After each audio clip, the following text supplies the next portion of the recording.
otro documento sobre ecología integral, pero solo referido al cambio climático y a la urgencia de actuar al respecto a nivel global. La exhortación apostólica Laudate Deum. Deu.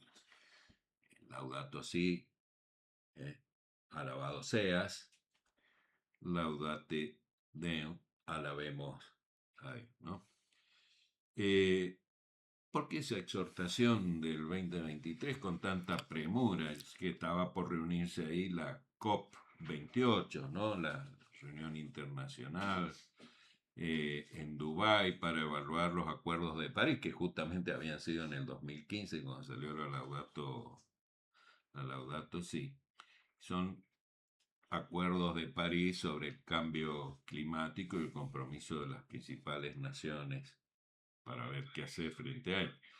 Entonces, justo sale la data Sin de... duda que el Papa Francisco, en esto del ver, juzgar y actuar, era uno que iba viendo, ¿no? Iba respondiendo a necesidades muy concretas de cada uno de los momentos. Cuando larga Laudato Si, justo aquella convención de París, la COP de París, y ahora, como decís vos, en el Laudato Deum, en la convención de Dubái. Es muy raro, lo primero que hay que decir es que es muy raro.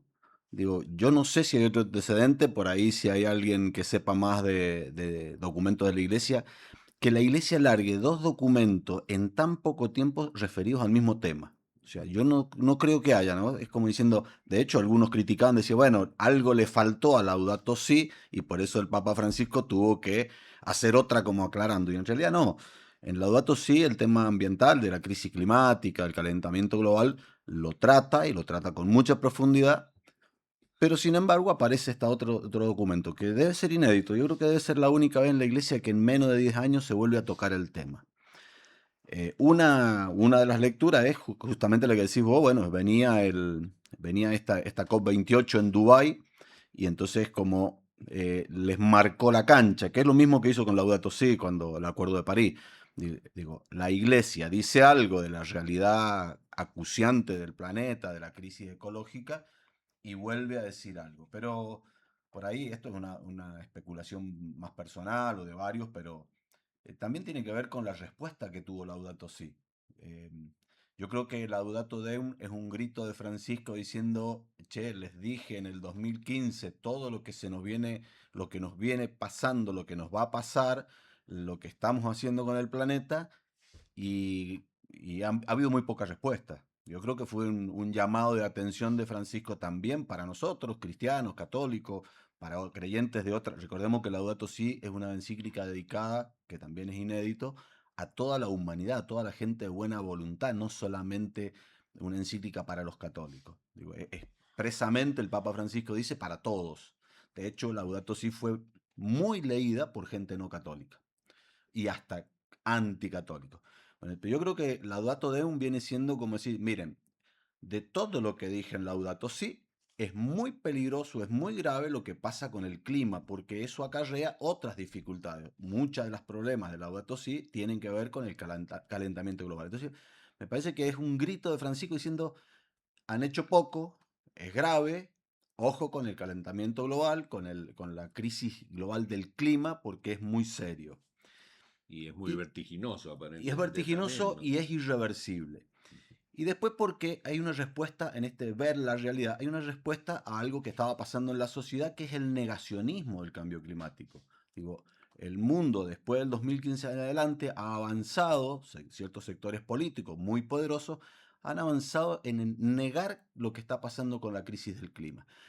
O lo niegan de distintas formas. Una puede ser minimizarlo, sí, pero no es tanto. Otra es relativizarlo, bueno, pero esto ya ha pasado otras veces.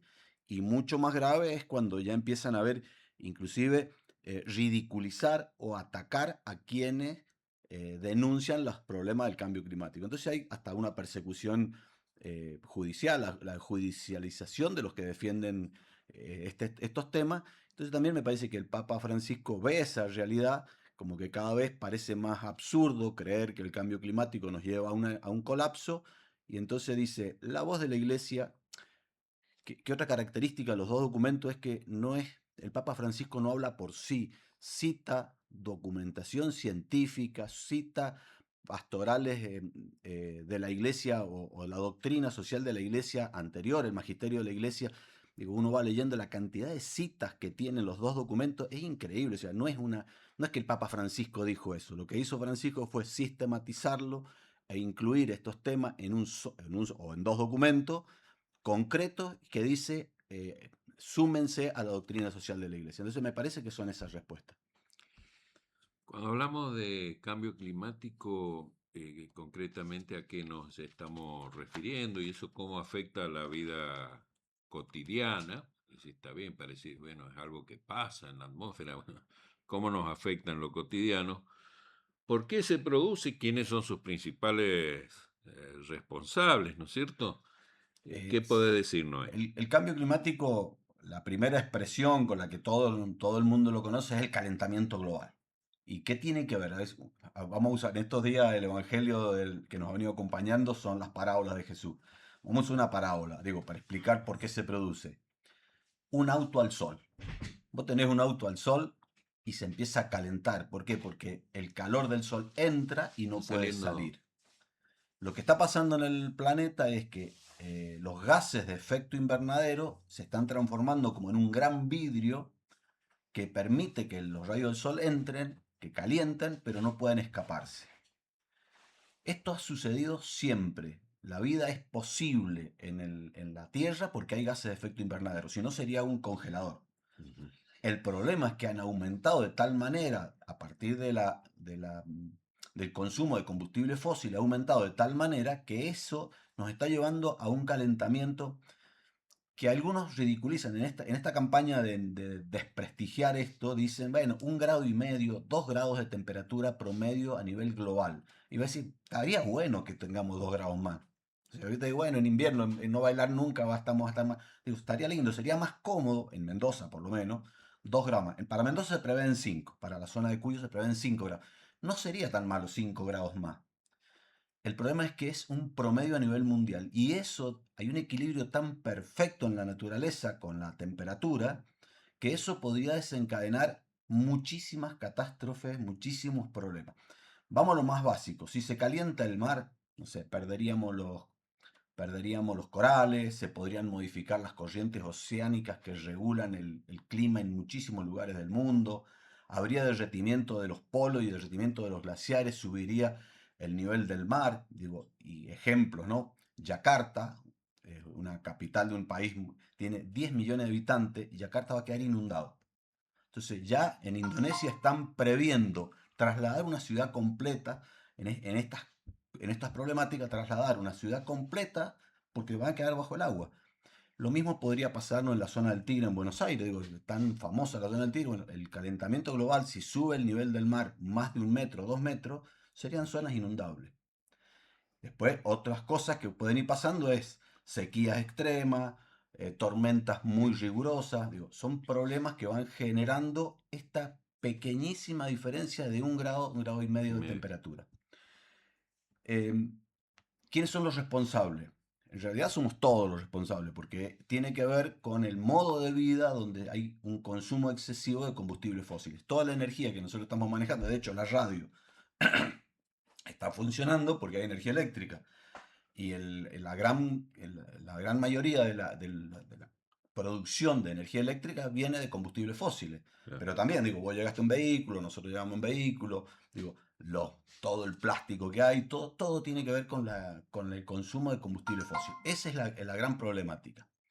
Si uno va a ver los grandes consumidores, bueno, solo China, Europa y Estados Unidos tienen más del 50% de la emisión de estos gases. Ellos consumen la mayoría. Entonces los mayores responsables son ellos. Nosotros podemos hacer muchísimos esfuerzos y no vamos a evitar la crisis climática, el calentamiento global. Digo, en esta de quiénes son responsables y quiénes no. Las consecuencias son imprevisibles. ¿Por qué? ¿Qué dicen los científicos? Si la temperatura global del planeta pasa el 1,5 grados o los 2 grados, porque también han ido como flexibilizando, estirando un poquito porque no nos queda más remedio, vamos a llegar a un punto de no retorno en el cual el mismo planeta va a producir gases de efecto invernadero. Por ejemplo, digo, por más que después paráramos todos los los pozos de petróleo no consumiéramos más, después de 1,5 grados o 2 de temperatura, se podría producir un punto de no retorno que significa que el mismo planeta va a empezar a emitir gases de efecto invernadero, por ejemplo, al descongelarse la tundra, el permafrost, Ajá. que tiene mucho metano. El metano es uno de los gases más peligrosos de efecto invernadero. Entonces, ¿qué es lo que están alertando los científicos? Hay que parar ahora, hay que reducir urgente el consumo de combustibles fósiles para mitigar el cambio climático. Que ni siquiera estamos hablando de solucionar, digo, ya los científicos han dicho, no se puede arreglar el daño que hemos hecho, pero sí podemos mitigarlo, que no sea tan grave y que nos dé tiempo a adaptarnos a eso. Y bueno, ¿y qué se está proponiendo para mitigarlo? Por eso estas reuniones internacionales, ¿no es cierto? Pero en general, ¿Cómo no salimos? solo, claro, sí, cómo mitigar esto, estarán las decisiones políticas de los principales contaminadores, digamos, pero también está lo que se puede hacer a nivel popular, Individual. social, comunitario, ¿no es cierto? Los expertos plantean estas cuestiones. La acción individual, lo que vos, lo que yo, la acción comunitaria, lo que hagamos como comunidades, digo, este planteo que sale o esta invitación que hacemos de la Pastoral de Ecología Integral de, de las parroquias ecológicas, Ecológico. de invitar a los colegios también a ir haciendo estas transformaciones, son muy importantes, porque en definitiva, las decisiones políticas, que son las que van a marcar la diferencia, se basan en la presión de la comunidad. Entonces, que nosotros empecemos a hacer pequeños gestos de consumir menos energía, de apagar las luces, de usar la bicicleta en vez del auto, de usar los medios de transporte, tiene que ver con ir bajando el consumo, pero tiene más que ver con generar una conciencia que presione a la dirigencia política y empresarial hacia cambios más concretos. Digo, el consumo responsable, no comprar por comprar. Digo, pensemos que cada vez que tiramos un plástico sí, digo, combustible fósil que se está usando. Digo, toda esta práctica, el agua, digo, Mm, pensemos en el agua, el reducir el consumo de agua, porque para nosotros, para Mendoza, y lo vamos a ver después, ujú. una de las crisis más grandes va a ser la falta de agua. Usar menos agua, usarla bien, no contaminar.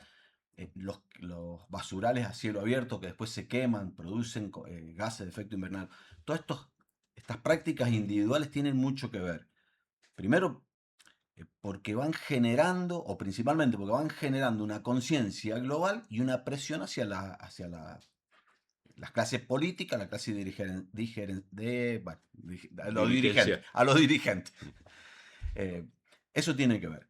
Pero los expertos dicen, si no hay decisiones políticas concretas a nivel global y sobre todo en los grandes países, va a ser muy difícil mitigar lo que está pasando. Y es lo que hoy está pasando. Digo, desde el 2015, cuando se hace el Acuerdo de París, se lograron algunos acuerdos en cuanto a avanzar en cada vez consumir menos. ¿Qué es lo que Claro. nos está pasando? Seguimos acelerando. No se ha consumido menos, se consume cada vez más. Y a veces se consume más con la excusa de combatir el cambio climático.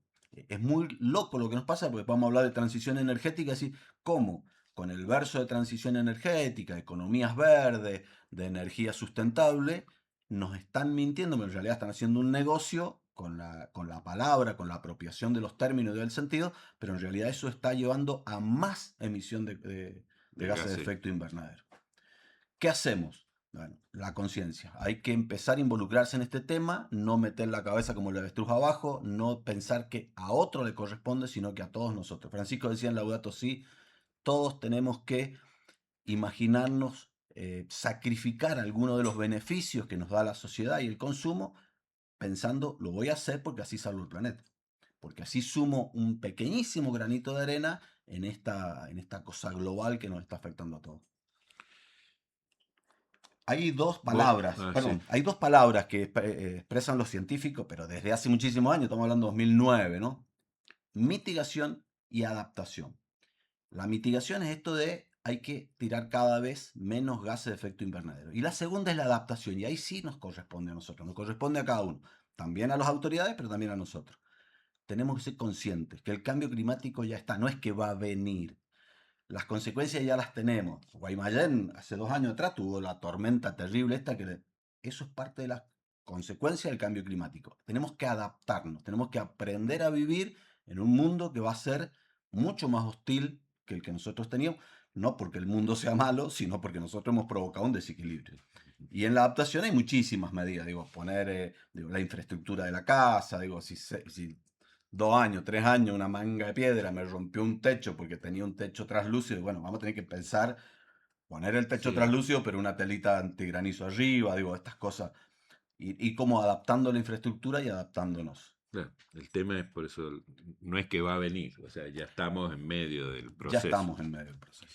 Y en Mendoza, concretamente, vos recién mencionaba el tema del agua, es decir, Mendoza, ¿cómo lo afectaría especialmente, o cómo lo está afectando especialmente el tema del calentamiento global? Vengo siguiendo el tema desde el año 2009, el calentamiento global. Yo soy de las asambleas del agua y dentro de los argumentos para decir por qué no la minería metalífera, que usa mucha agua y pone en riesgo muchísima más, entonces fuimos acercándonos al material.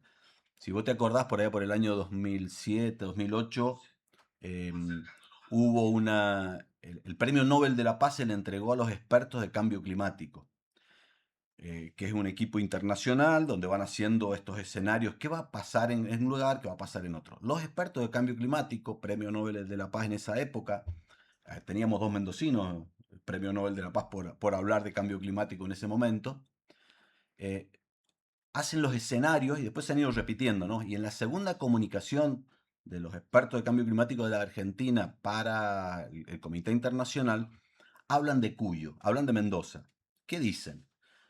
La temperatura podría subir hasta en promedio unos 5 grados, que yo lo que te decía hace rato, no sería tan mal. De última no, 5 más, 5 menos, pero sí advierten de otras consecuencias. Para Mendoza el tema crítico es el agua. Nosotros dependemos, todos sabemos, dependemos de las nevadas de la cordillera Y de los glaciares que ya están... y de los glaciares.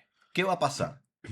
¿Qué dicen los expertos? No es que lo inventemos nosotros. Dicen los expertos, y Francisco también en algún momento, no es que hable de Mendoza, pero habla de esto, ¿no? El retroceso de los glaciares. Si nosotros teníamos glaciares a 2.500 metros en la zona sur o a 3.000 metros, 3.500 metros en la zona central, en la zona norte de Mendoza, esos glaciares van a retroceder.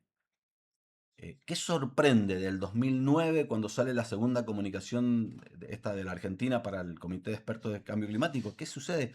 Se ha cumplido todo, Roberto. Es sorprendente la exactitud de aquellas, voy a decirlo en términos Predicción. más, aquellas profecías que hicieron los expertos, se han cumplido. Los glaciares retrocedieron.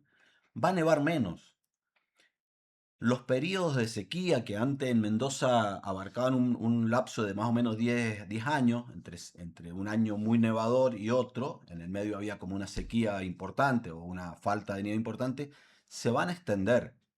Las olas de calor, que antes duraban 3 o 4 días, van a ser más largas.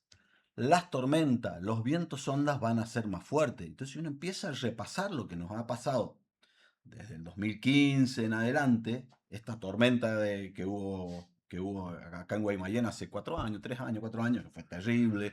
Digo, estas lluvias torrenciales que no dan abasto para desagotar el agua que cae. Claro, En San para drenar. Rafael también hemos tenido terribles tormentas, los vientos fuertísimos. Digo, esto que nos está pasando son lo que nos anunciaron los, ¿y esto va a mejorar o va a empeorar? ¿Qué te dicen los expertos? Si seguimos calentando el planeta, la energía que se acumula con estos 1,5 grados, 2 grados, 5 para Mendoza más o menos en promedio, va a provocar que esto sea cada vez peor. Entonces, ¿qué se espera para Mendoza? Y se esperan eventos muy violentos a los que hay que adaptarse, a los que hay que prepararse, a los que hay que educar a nuestros hijos. No podemos, yo recuerdo, hace una anécdota cortita, le decía a un productor de San Carlos, no le podés enseñar a tu hijo a plantar igual que vos plantabas. Un gran productor de San Carlos, una persona que tiene muchísima finca.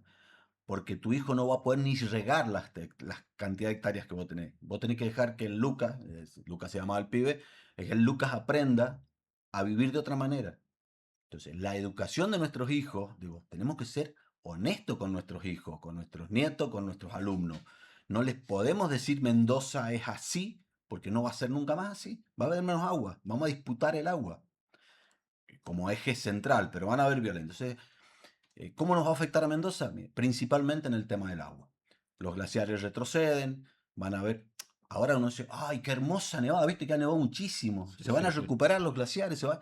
No, claro. No, es peligrosísimo. Ha caído tanta nieve de golpe y uno de los efectos del cambio climático va a ser que el derretimiento va a ser más violento en primavera, porque el calor se nos viene de septiembre, octubre y hace un calor terrible. Toda esa nieve que está allá arriba, ojalá me equivoque, pero van a haber avalanchas, van a haber aludes, van a haber desprendimiento de cornisas de 5 metros de nieve. O sea, ha caído una barbaridad de nieve. Qué lindo, debería ser una bendición. Deberíamos estar todos festejando después de 15 años de sequía, de esta sequía que ya es una modalidad permanente, como dice irrigación. Deberíamos estar festejando en la plaza, porque Mendoza depende de esa agua. Y sin embargo hay una preocupación muy grande, es cómo se va a derretir esa nieve, en cuánto tiempo. Porque si ese glaciar durara 5, 6, 10 años, hubiera tiempo para que se congele, pero estamos terminando el invierno.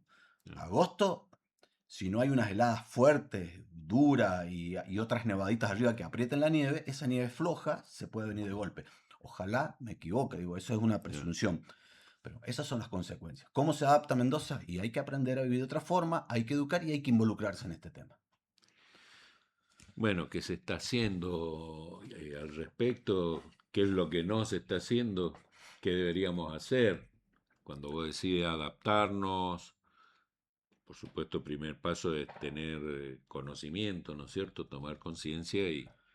Por ahí cuando damos las charlas, sobre todo cuando hablábamos de minería, una de las cosas que yo le digo a la gente, desconfíen de lo que yo les digo. Yo puedo tener intereses que ustedes no conocen.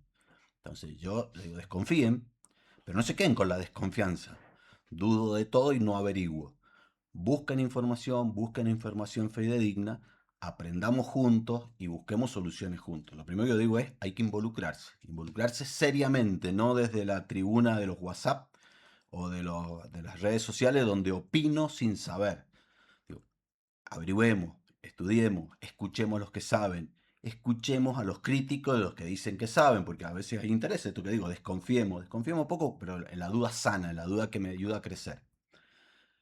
El gobierno ahora, de los últimos años, ha generado dentro de su estructura algunos organismos que están apuntando al cambio climático y a la adaptación al cambio climático. ¿Es suficiente?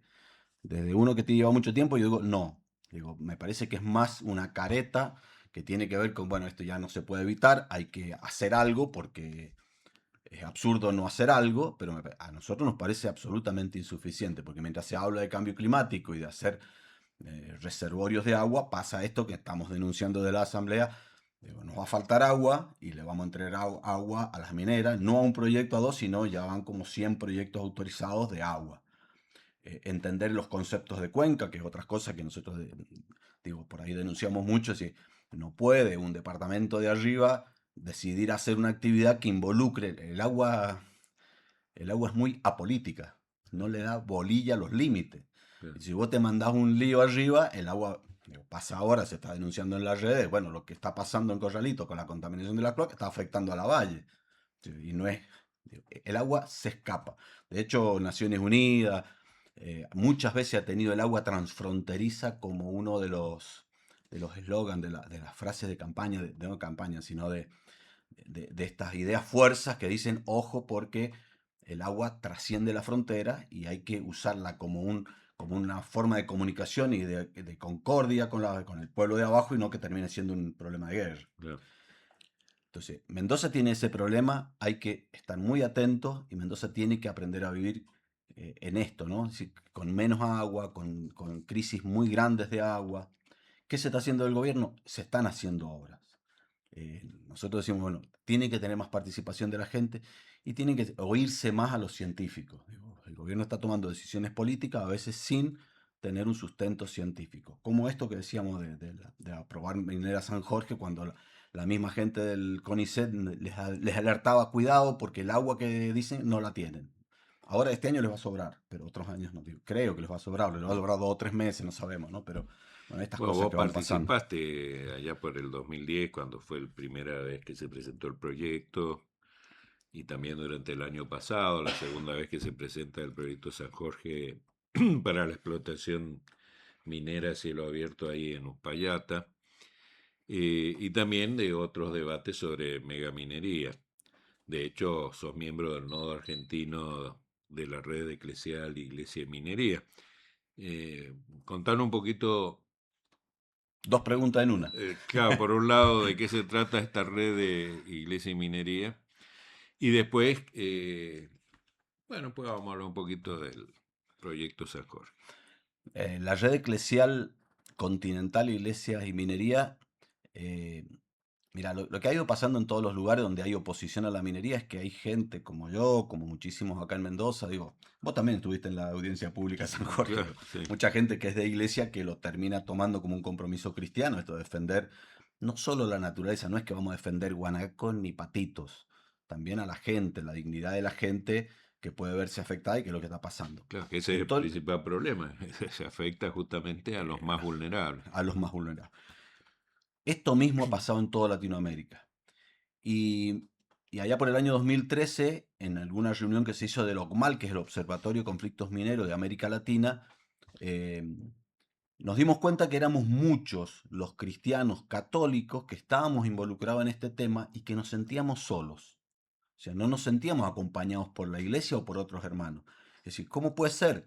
Digo, nos pasa acá, nos pasa en la Argentina, nos pasa en todos lados, en Catamarca, en Neuquén, en Río Negro, éramos, digo, en Río Negro o en la Patagonia, los obispos acompañaban a las asambleas, a la gente que luchaba, digo, hay documentos muy fuertes que lo cita Francisco en la Laudato Si, que tiene que ver con el cuestionamiento a este avance de la megaminería por el tema del agua principalmente, eh, y nos dimos cuenta que éramos muchos, es decir, ¿por qué nos tenemos que sentir solos si somos muchos? Y entonces aparece la idea de conformar una red de iglesias, y decimos iglesias porque no es solo la iglesia católica, sino de otras iglesias protestantes, la iglesia del Río de la Plata, algunas que ni siquiera se consideran como iglesias, sino espiritualidades, que estamos en la lucha por una cuestión espiritual también, por una cuestión de un compromiso religioso o un compromiso espiritual. Entonces se conforma una red que tiene representación en toda Latinoamérica, desde México al sur, de comunidades que acompañan a las comunidades en lucha.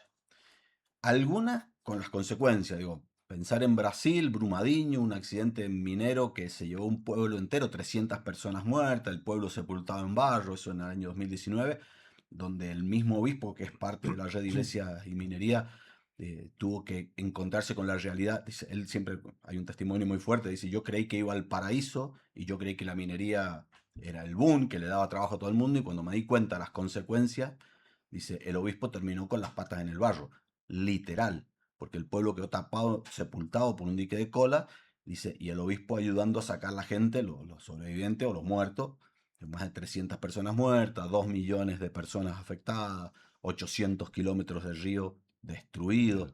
Digo, estas consecuencias, bueno, ¿qué es la red de iglesias de minería? Y somos cristianos, católicos, pertenecientes, católicos o no católicos, pertenecientes a comunidades o acompañando a comunidades o siendo parte de las comunidades que se están oponiendo a la minería metalífera. Eso es la red. Y ha tenido mucha injerencia, o sea, al principio no tanto, pero después, bueno, la red está trabajando con el CELAM, está trabajando con muchísimos obispados. El año pasado hubo una reunión de obispos de Latinoamérica. Colombo estaba invitado, no pudo ir porque era parte, el anteaño pasado, porque fue parte del sínodo. Sí, Se no, había ido al sínodo justo en esos días. Se juntaron para que también ellos no se sientan solos, porque los obispos también se sienten solos. Entonces, júntense, hablen, a ver qué está haciendo cada uno en su dios. Y bueno, se sacaron documentos. La red de iglesias y minería participó también en la organización del Sínodo de la Amazonía.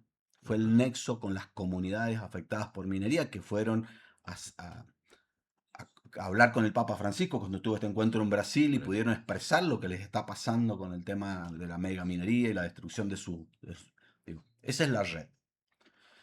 Y después con San Jorge, bueno, sí, es verdad, hace muchos años que venimos siguiendo y qué decirle a la gente, que se aprobó el mismo proyecto que se rechazó. Digo, hay muy pocas diferencias entre el proyecto del 2010 y el que se aprobó ahora.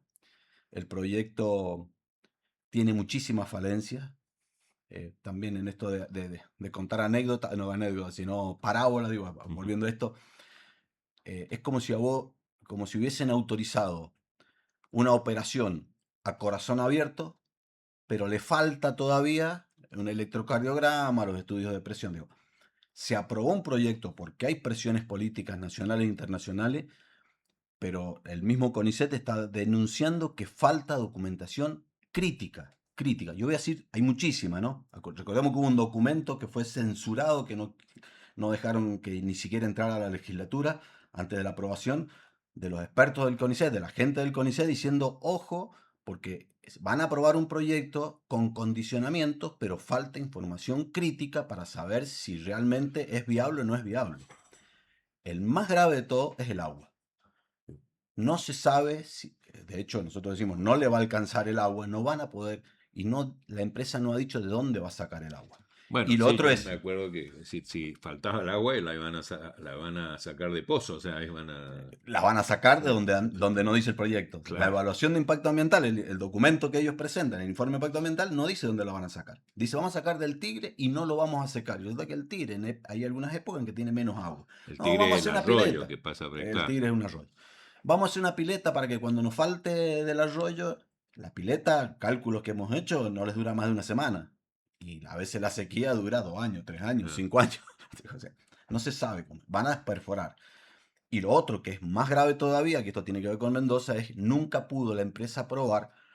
De hecho, en el 2010, si vos te acordás, el sí, informe habían mentido citando documentación que decía que la cuenca del Yaguaraz no se comunica con la cuenca del río Mendoza, claro, que era una cuenca cerrada. que era una cuenca cerrada. Hasta le De eso no falsificaron se en ha su podido. momento unas hojas al geólogo que A decía una mujer, a una que ingeniera que había salió a decir, firmado. claro, y después salió a desmentir, ¿no? No, yo nunca, Bueno, nunca escribí eso. todavía estamos fundando el proyecto San Jorge en esa misma teoría que no han podido probar de que no se va a comunicar. Entonces, el riesgo para el río Mendoza sigue Claro. siendo.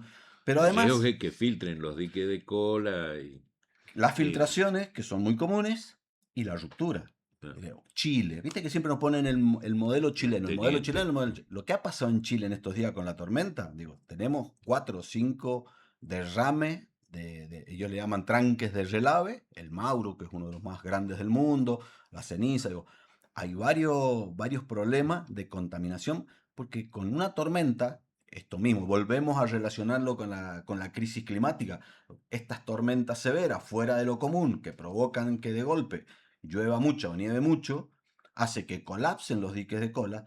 Y otra cosa que no ha podido, digo, entre las dos críticas más fuertes que tienen que ver con el agua, es que una parte de las escombreras, de los residuos mineros, van a quedar sí en la cuenca probada del río Mendoza. Entonces, cualquier accidente que haya allá arriba, podemos tener un brumadinho en Uspallata. Digo, si un día por una tormenta severa o una nevada, un derretimiento, una luz, hubiese, que no está probado, digo, y lo tienen que probar. La ley de ambiente dice que ellos tienen que probar que esto no va a Que no pasar, va a no pasar, que claro. nosotros tenemos que probar que podría pasar. Esto es así. Entonces podríamos tener un Brumadinho en Uspallata, pero también la contaminación del río Mendoza, con todo lo que implica para todos los oasis Todo lo hace norte, del por lo norte. menos. Escúchame, y allí me acuerdo, salió Marcelo Benedetti, vocero del arzobispado y a nombre del equipo de toda la pastoral social, haciendo mención a 4 principios a tener en cuenta al momento de la audiencia pública, ¿no? Y de aprobar o no aprobar el proyecto. Uno, la licencia social del pueblo circundante, ¿no es cierto? Uspallata principalmente. Lo otro, el tema del cuidado, por supuesto, ambiental, todo el principio de precaución, si no se puede hacer algo que haya dudas de si va a contaminar o no contaminar. El otro es la participación en las ganancias, no solo de la provincia o la nación, sino también de los pueblos afectados por la minería. Y el cuarto, el tema de los controles, dice, controles que den realmente transparencia, que sean eficaces a nivel local, nacional, provincial y si es necesario internacional, para justamente garantizar que no se está afectando el ambiente. El proyecto se aprobó, entró en el RIGI, ¿no? En el régimen impositivo para grandes inversiones, y se aprobó en la legislatura provincial. ¿Qué podemos hacer para adelante, ¿no es cierto? Porque... El proyecto está aprobado condicionado. Uh-huh. ¿Qué significa esto? Que a la empresa le han dicho, está aprobado, lo que decía hace rato, ¿no? Está aprobado, empezá con la operación a corazón abierto y después me traes el electro. Y después me traes. O sea, está aprobado mal, y hay que decirlo siempre. Pero está condicionado. Entonces, uno de los controles que la ciudadanía podría implementar o ejercer, y para eso hay que participar de alguna forma, o de última acompañar a los que están participando y leyendo, es en esos controles empezar a exigir que cada uno de estos puntos de condicionantes que la autoridad ambiental minera le puso y que está por ley, que le puso a la empresa, se cumplan a rajatabla. O sea, si no me dicen de dónde van a sacar el agua, y no hacen, porque entre las cosas muy locas de violación de la ley 7722 está que debería haber un informe específico del uso del agua, del uso del, no es hidráulico, bueno, del uso, informe específico hídrico, ¿no? De dónde van a sacar el agua, qué va a pasar, cómo evitamos que se contamine. Eso no estuvo, no está. El gobierno dice, sí, está metido por todos lados. No, no, hace falta un informe específico. Como ese otro condicionamiento. Uno de los controles que uno podría tener es decir, bueno, vamos a ver que estas cosas se cumplan. Pero vamos como criticando o desmenuzando cada uno de estos cuatro. Con breve, porque ya no nos queda casi tiempo, así Ah, que bien. va a andar al hueso. Licencia social. El gobierno ha usado los medios de comunicación para hacerle creer a la gente que hay licencia social. Y no es así. La licencia social implica una aceptación. La licencia ambiental. Por más que la comunidad dijera que estamos de acuerdo, si hay afectación ambiental, que son los problemas que tiene este proyecto aprobado, no se debería aprobar. No importa que yo diga que sí. No, bueno, decimos que sí, volemos todo. No, no es así. Sí, también hay esta cuestión. La cuestión de derrame, bueno, San Jorge no va a dejar nada. Más si está en el RIGI y mucho menos si en algún momento entra el Super RIGI. Y eso ya se ha sacado. Para Mendoza no le queda nada. El derrame. Francisco lo denuncia por ahí en el 2015, cuando habla o en una de las cartas de las comunidades afectadas por minería, dice el derrame que nunca llega. Los pueblos más pobres del mundo son los pueblos mineros. Cuando la empresa se va, queda la contaminación, los gastos, hay que pagar las remediaciones que las empresas no hacen. Hay un detalle que vos no largaste, que no dijiste, fue el de los pueblos originarios. Argentina está adherida a la OIT y en los pueblos originarios hay que hacer una consulta previa, libre e informada. ¿Por qué resalto previa? Porque recién ahora el gobierno modificó, de acuerdo con los pueblos originarios de Mendoza, que están reconocidos y afectados por el proyecto San Jorge, recién ahora reconoce el protocolo para consultar. Pero entonces ya no va a ser previo, ya está aprobado San Jorge.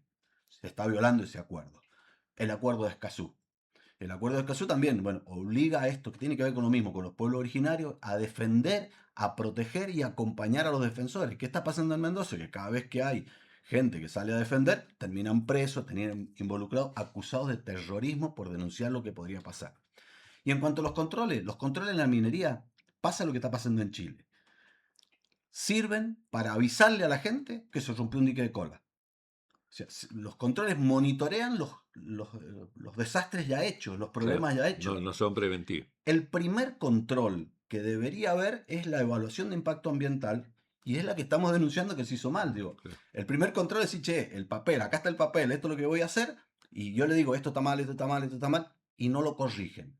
Entonces ya los controles no sirven antes, sirven para avisar, como pasó en San Juan, sirve para avisar que los peces de Portezuelo, de Cuesta del Viento se murieron por contaminación minera, o sirven para avisarle a la gente de Hacha no tomen agua del río porque viene con los, ya han tenido más de 10 derrames. Esos son los controles hoy día. A ver qué tiempo tenemos. Bueno, tenemos, yo diría, 5 minutitos para que nos hables sobre el tema de la transición que vos criticabas, la transición energética, eso de pasar de los combustibles fósiles a... No lo critico, es necesario. Pero hoy en día hay que tener mucho cuidado porque es un discurso para seguir consumiendo fíjate, es paradójico, ¿no? Te dicen, vamos a hacer una transición energética a consumir energías renovables, solar, eólica, lo que sea, pero no te dicen que para poder hacer esa transición se incentiva muchísimo la minería y hay un ejemplo clarísimo. Para poder hacer un auto eléctrico se necesitan 25 veces más minería que para hacer un auto convencional. Para hacer las baterías, para hacer Claro. el litio, El litio. para hacer litio necesitamos la Litio, proyección cobre. es, pero además porque es ilusorio, o sea, suponete que a los chicos se lo hacemos la pregunta y se dan cuenta y nomás dicen, claro, es estúpido lo que nos proponen. Vamos a hacer todos los autos eléctricos en Mendoza. ¿Dónde lo vas a enchufar? En la red eléctrica. Y la red eléctrica está, el 90% se produce por quema de combustibles Combustible fósiles. fósil, claro. Entonces, los gases de efecto invernadero para hacer el auto, los gases de efecto invernadero y la afectación en las comunidades para sacar el litio. Y después, para poder enchufarlo, la ecuación, digo, el consumo de gases de efecto invernadero es más grande que el que había antes. Porque encima, como ando en un auto eléctrico, digo, ahora ando, si yo soy ecologista, yo ando, estoy cuidando el planeta, y ando en un auto eléctrico con un cartel y con un orgullo grande, pero yo estoy defendiendo el planeta y no estoy reconociendo que para hacer ese auto eléctrico Y se para mantener, necesitó claro, más, para hacerlo emitir andar. más gases. Pero hay otra cosa, y esto tiene que ver con los cristianos. Eh, ¿Quién se ve afectado con la transición energética? Los pueblos más pobres, los pueblos que viven en la zona de Catamarca, los pueblos, digo, más minería implica más afectación a los pueblos. Entonces, cuando yo hablo de transición energética y no hablo de justicia ambiental, ¿quién paga los costos de un auto eléctrico? Y lo voy a decir con dolor, ¿no? Porque el Vaticano en algún momento hizo con orgullo, publicitó que, bueno, que iban a hacer gran parte de su energía eléctrica, se hace ahora con paneles solares, con Claro. consumo. ¿Alguien en el Vaticano se preguntó de dónde se sacó el litio? ¿De dónde se sacó el cuarzo? ¿Cuál fue la comunidad afectada? Catamarca está sufriendo una crisis terrible, uno de los países, una de las provincias más pobres. Ya tuvieron sacándole cobre con la lumbrera y ahora tiene la mina el salar muerto. Digo, ¿alguien se preguntó a costa de quién es esta Pero ¿por qué transición afecta a energética? la comunidad? Si sacan litio ahí, ¿qué tiene que ver con la Con el comunidad? agua. Ah, El litio se saca en lugares donde hay salares y tiene que ver con el agua. Dejan sin agua a las comunidades. Y volvemos a lo mismo. ¿Cuántos catamarqueños andarán en autos de estas comunidades, ¿no? Fiambalá, vamos a salir un nombre, ahí está el cordón del litio, que son como 6 o 7 comunidades muy chiquitas que viven de la autoproducción de alimentos, de la sí. artesanía. ¿Cuántos de ellos tendrán auto? No, ni siquiera tienen electricidad. No llega la electricidad a esas comunidades. Ni Claro. la convencional, ni un cable. Están sacando cobre y no les llega el cobre. El cobre se va, enriquece a los grandes países. Esta transición energética, así como está planteada, es solamente propaganda para seguir avanzando. Y de hecho está que los grandes países que han avanzado en la producción de energía eléctrica también han aumentado el consumo de gases de combustibles fósiles. O sea, se supone que era transición, que si yo meto 10 paneles, tiene que bajar el consumo de combustibles fósiles. Bueno, lo que está pasando en el primer mundo es que sube exponencialmente la suba de combustibles fósiles, además, entonces lo que estamos haciendo es agregar otra energía, no es una transición. Sí. Transición sería Uno pasar de una a la aumenta y otro otra. disminuye, Bueno, claro. no ha disminuido, al contrario, sigue aumentando. Entonces es una falsa solución. Nos están vendiendo la transición energética, pero es una falsa solución. Y la esperanza, danos en 2 minutos la esperanza. Uy, que quedó Porque poquito. esto se llama Pero trinchera de esperanza. lo charlamos con la Marilina y decíamos, ¿cuál es la esperanza? Mira, con todo lo que está pasando en la minería acá, en las asambleas también pasa esto, ¿no? Y también nos ha pasado en la red. Tuvimos un encuentro en Hatchal y también nos cuestionamos, ¿qué esperanza nos queda? Nosotros somos la esperanza. Y acá es jodido, ¿no? Nosotros somos la esperanza. Hay un cuento que dice que iba a venir, me parece que nos vamos a pasar, pero que venía, habían anunciado una inundación y entonces el cura avisa el domingo va a haber una inundación, anuncia el servicio meteorológico que va a haber una inundación. Hay que rezar, hay que rezar. Después viene la municipalidad, empieza a evacuar gente porque la inundación ya viene, empieza a llover, se va inundando. Y el cura confiado en que Dios lo va a proteger, bueno, deja sí. que la municipalidad saque a otros y a él no lo saca. El agua le llega al pecho, vienen los bomberos en un autobomba y se lo va a llevar. No, no, saquen a otro, yo confío en Dios, Dios me va a proteger, Dios. Tengo esperanza, vamos a ponerlo con la palabra tuya, tengo esperanza en que Dios me va a salvar, que Dios me va a proteger. Llegó al techo, llegaron en una lancha y él, no, no vayan a ver allá en el galpón de no sé qué, en el techo. Ya, los pocos que quedaban en el pueblo estaban todos en el techo. Llega la lancha, el cura no se quiere ir, no, vayan a salvar a aquello. El cura agarró la cruz y llegó un helicóptero. Y vamos, padre, no, no, no, fíjense si no queda otro, Dios me va a proteger, Dios me va a salvar, yo tengo esperanza en que Dios me va a salvar. Se lo llevó el agua, se murió el cura, llegó allá y lo primero que hace es derechito al tata Dios allá. Dice, yo confiaba en vos, no me salvaste. ¿Cómo? Dice, te avisé con los del servicio meteorológico, te avisé con este, te fueron a buscar, te mandé una lancha, te mandé un helicóptero y no me hiciste caso. Dice, yo sí hice cosas. Bueno, en esto nos está pasando lo mismo. Dios no va a venir, la esperanza no es que Dios va a venir con un aire acondicionado gigante y va a enfriar el planeta, o va a venir, nos va a salvar el agua, nos va a hacer... No, nosotros tenemos que ser la esperanza. Nuestras acciones tienen que darle esperanza al mundo. Entonces, la trinchera, los católicos, los cristianos, la gente de bien tiene que comprometerse. La esperanza se construye en el ejemplo, en la lucha, es decir, sí se puede, en juntarse. O sea, me parece cuál es el mensaje. Mendoza tiene esperanza en que nuestros hijos puedan vivir mejor en tanto y cuanto nosotros asumamos el compromiso que lo dice Francisco. Tenemos que asumir todas las consecuencias de creer en Jesús. Y una de esas es el compromiso con los más débiles, el compromiso con la Madre Tierra, con la casa común, digamos. Ay, sé que hay gente que no le gusta por ahí el término. Digo, ese compromiso, digo, la esperanza está en tanto y cuanto nosotros seamos la esperanza para el mundo. Muy bien, muchas gracias. Bueno, para terminar tenemos un mensaje porque hoy es patrono Santiago, así que nos invocamos para nuestra protección, nuestra guarda de todo el pueblo mendocino. Y el padre Marcelo nos mandó un mensaje, así que adelante con el mensaje del padre Marcelo Julio, de día Benet. del patrono Santiago. Lo vamos a celebrar con toda fe, con toda esperanza, con todo amor y con un mensaje muy hermoso para toda Mendoza. Patrono Santiago cuida la dignidad y la esperanza de toda persona. La dignidad y la esperanza. El Evangelio nos invita a cuidar a cada persona en su dignidad intangible, la dignidad que nos da Dios y la esperanza, que también nos apoyamos en Él para no aflojar, para seguir adelante. Los invito a participar en todos los festejos del patrono, especialmente en la procesión a las 3 de la tarde, que termina con la Eucaristía que preside nuestro arzobispo, pero también a lo largo del día con las distintas misas, 10 de la mañana, 11:30, 19 horas, y con los eventos culturales y el patio de comida, que es muy tradicional, propio de la fiesta del patrono, y que nos proteja, nos cuide y que nos haga apóstoles amigos de Jesús. Los bendigo a todos y que el patrón Santiago nos proteja. Amén.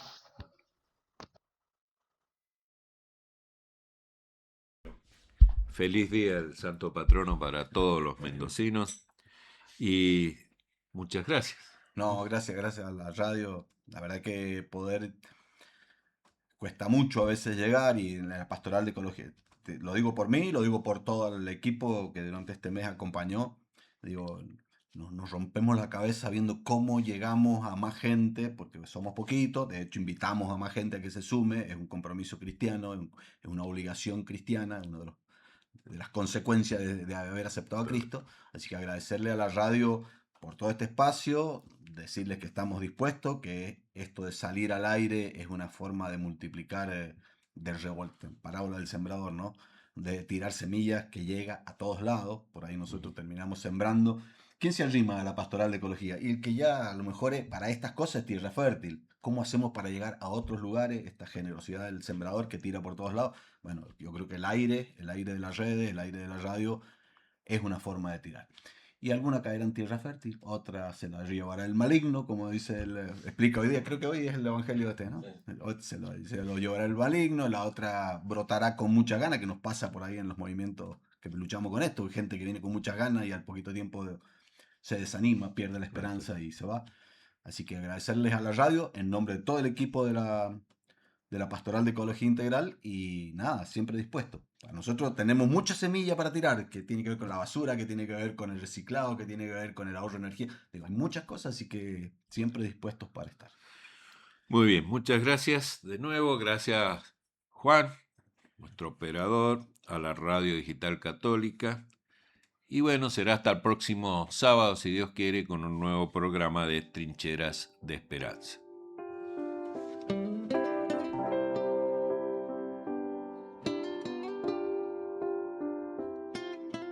¿Quién es el que vieron pasar? ¿Qué